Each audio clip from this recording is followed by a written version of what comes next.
ಸೇವೆಯನ್ನು ಮಾಡ್ತಾ ಇದ್ದಾರೆ.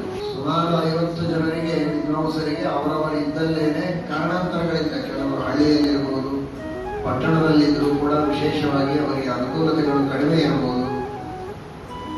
ಪಟ್ಟಣದಲ್ಲಿ ಅನುಕೂಲತೆಗಳು ಬೇಕಾದಷ್ಟಿದ್ರು ಅವರು ಮನೆಗಳಿಗೆ ಊಟಕ್ಕೆ ಹೋಗೋದಿಲ್ಲ, ಬೇರೆ ಕಾರ್ಯಕ್ರಮಗಳಿಗೆ ಪೌರ ಇತ್ಯಾದಿಗಳನ್ನು ಮಾಡಿಸದೆ ಕೇವಲ ಪಾಠ ಪ್ರವಚನ ಮಾಡುತ್ತಾರೆ, ಲೌಕಿಕ ಯಾವ ಕಾರ್ಯಕ್ಕೂ ಹೋಗೋದಿಲ್ಲ ಅನ್ನುವಂಥವರಿರ್ತಾರೆ. ಅಂಥವರಿಗೆ ಪೋಷಣೆ ಮಾಡದೇ ಇದ್ರೆ ಪಾಠ ಪ್ರವಚನ ಮಾಡಲಿಕ್ಕೆ ಅನುಕೂಲವಷ್ಟೇ ಇಲ್ಲ. ಒಂದು ಸೇವಾ ಮನೋಭಾವನೆಯಿಂದ ಸುಮಾರು 50 ಜನ ವಿದ್ವಾಂಸರ ಪೀಠದ ಬೇರೆ ಬೇರೆ ಮಠದ ಬೇರೆ ಬೇರೆ ಊರುಗಳಲ್ಲಿರುವ ಒಬ್ಬೊಬ್ಬರಿಗೂ 10, 15, 20 ಹೀಗೆ ಬೇರೆ ಬೇರೆ ರೀತಿಯಲ್ಲಿ ಅವರಿಗೆ ಆ ರೀತಿ ಇನ್ನೂ ಅನೇಕ ಕಾರ್ಯಕ್ರಮಗಳನ್ನು ಅಲ್ಲಲ್ಲಿ ಬೇರೆ ಬೇರೆ ಗೋಶಾಲೆ ಇವುಗಳಿಗೆ ಹೀಗೆ ಬೇರೆ ಬೇರೆ ವಿಷಯಗಳಿಗೂ ಅವರು ಸಾಕಷ್ಟು ಸೇವೆಯನ್ನು ಮಾಡ್ತಾ ಇದ್ದಾರೆ.